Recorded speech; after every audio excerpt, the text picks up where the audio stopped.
Hello all.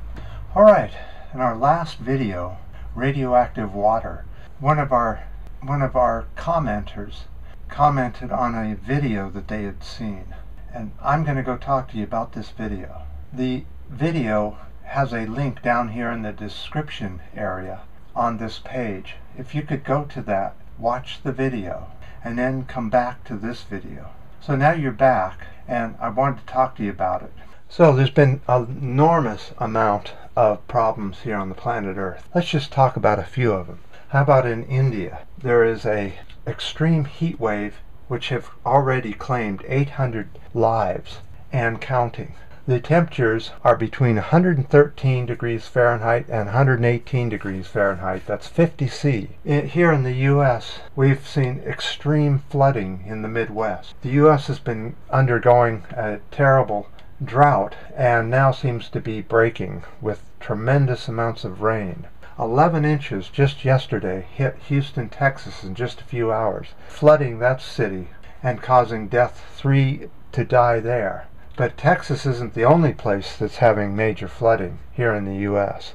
So Texas received 11 inches. This is just one day. We've had a whole week of this, so there's much more than this. It's just that the news hasn't been tabulated yet. So 11 inches of rain just yesterday, 3 dead in Texas. 10 inches in Oklahoma, 8 dead. Kansas had 8 inches of rain just yesterday, 1 dead. Missouri, Mississippi, and Arkansas also had heavy rains, tornadoes, and floods here in the U.S. So I have to say that the video that you watched is pretty accurate. It is showing that our environment is quickly changing, and it looks like, as it said in the video, that we may end up having a snap change where it goes from where we are today into a place that we don't even know. 200-mile-an-hour winds, rains that rain so hard that it just sweeps all towns and cities off into the ocean. Tremendous wind. Maybe 200 to 300-mile-an-hour winds, dust storms that cover and blanket of feet of dust and dirt over landscapes. And of course, we also had an extreme weather event here in Mexico where a tornado tore through a town that's never seen tornadoes. So it's quite obvious that we're getting closer and closer to the snap where people will then not be able to eat because they can't grow crops because the weather's too crazy. Can you grow crop in 100-mile-an-hour winds? And let's not forget the extreme droughts we're having both here in the U.S., South America, and parts of Africa. In fact, Africa is seeing heat waves all over the northern part of Africa. Incredible heat waves, but because most of that area is now in war, you can't even find the temperatures hardly anymore. But the big problem, according to this video and others, is that we need to drop our energy use about 7 to 10% per year from here until we reach zero to save ourselves from going over 3 C. That's 3 Celsius from present. We're already 1 degree above on the Fahrenheit measurements. Do you really think that this planet is going to drop 3 C every year until zero? Absolutely not. Nobody's going to do that. There's nothing available to us to change this. Now, there's been talk about geoengineering using sunshades, but you know, if you put up a sunshade, you're going to cool off the hot areas and you're going to cool off the cold areas. So there's going to be negatives to that. It's not really going to change anything. You're not taking CO2 out of the air or anything. Another problem is the language. Climate science is very, very complex. It's one of the most complex sciences there are.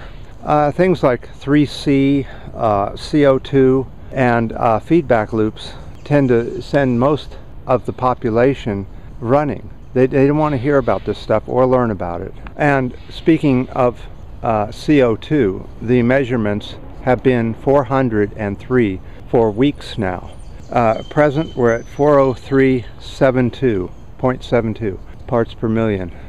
We're just climbing and climbing faster and faster, and we're just trying not to do anything about it. In fact, a lot of people are saying it's hokey, that climate change is just nothing but a way to get carbon taxes out of you. Carbon taxes are they're not going to help anything really. They may change a few things a little bit, but you have to go so far beyond carbon taxes, it's not funny. And I'm not talking about taking money out of people's pockets either. This can be just the opposite. We'd make money, we'd fix the planet Earth, we would be in new construction of modern buildings and living spaces that would be much more livable in what's coming. Because when we get up to 3C, as they say in this video, that's not a good place to be.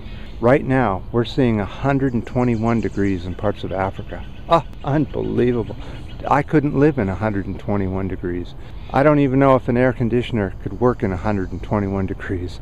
But if we flip and we were to go to, let's say, 200 and 230, something like that, oh, how are you going to grow your food? What plant is going to grow in that kind of environment? What are you going to eat?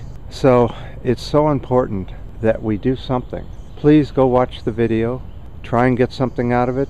If you don't understand it, put in the search engines those words, those keywords that you don't understand, and give it some time to understand. You're not going to understand it in one sitting. There's years of college to understand weather and climate change. And these deniers have never taken any climate science classes at all and are not documented in anything except how to shoot their mouth off ridiculously and put us in more peril than we are now. So it looks like there's an update to the Indian heat wave. It's now 122 degrees Fahrenheit, 50 C, and 1,118 people are now dead from the heat wave. So here in the U.S., we're always amazed at about every week or so we hear another war that the U.S. is going to get into. Now it's with China over the South Sea. That means more pollution into the ocean, the South Sea this time, which is already terribly polluted anyway. What can I say? I sure appreciate all the comments. I'm now able to reply on some of the comments.